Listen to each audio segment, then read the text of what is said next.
16 वर्षों का इंतजार, 12 करोड़ के निर्माण में घोटाला और टूटते सपने।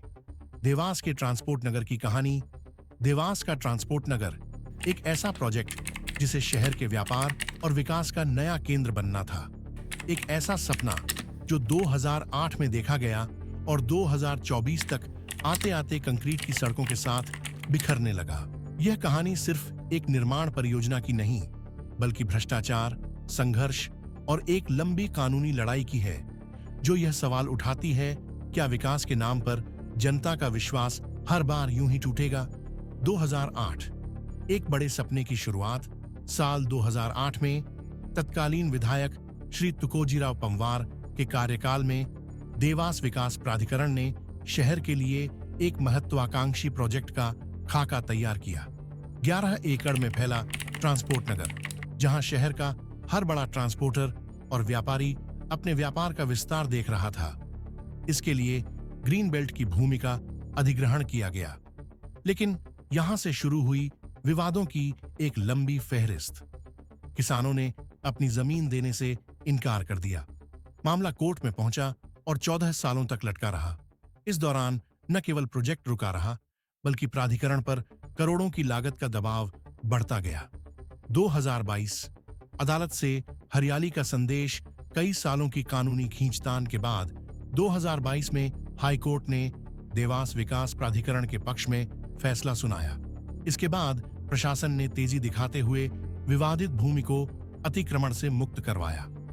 ट्रांसपोर्ट नगर बनने का रास्ता साफ हो चुका था। 2024 अधूरा सपना और टूटी सड़कें, 12 करोड़ रुपए की लागत और 16 सालों के इंतजार के बाद आखिरकार ट्रांसपोर्ट नगर बनकर तैयार हुआ। लेकिन उत्साह जल्द ही निराशा में बदल गया। नई बनी सड़कों पर गाड़ियों के चलने से पहले ही दरारें पड़ने लगीं।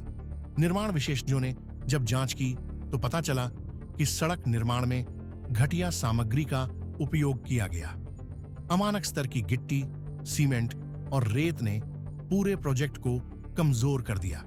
सबसे बड़ी बात यह कि इन घटिया निर्माण कार्यों को छुपाने के लिए फर्जी टेस्ट रिपोर्ट्स का सहारा लिया गया।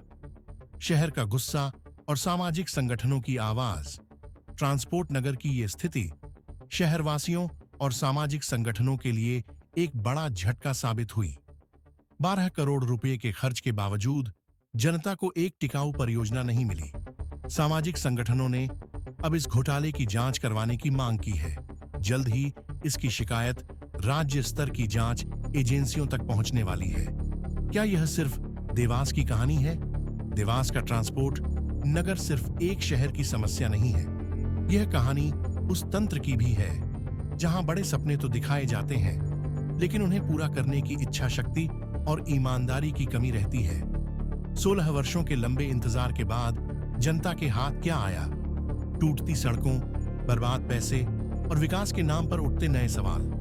देवास का ट्रांसपोर्ट नगर आज एक उदाहरण बन गया है कि भ्रष्टाचार और लापरवाही कैसे किसी सपने को हकीकत बनने से पहले ही तोड़ सकते हैं। आगे क्या?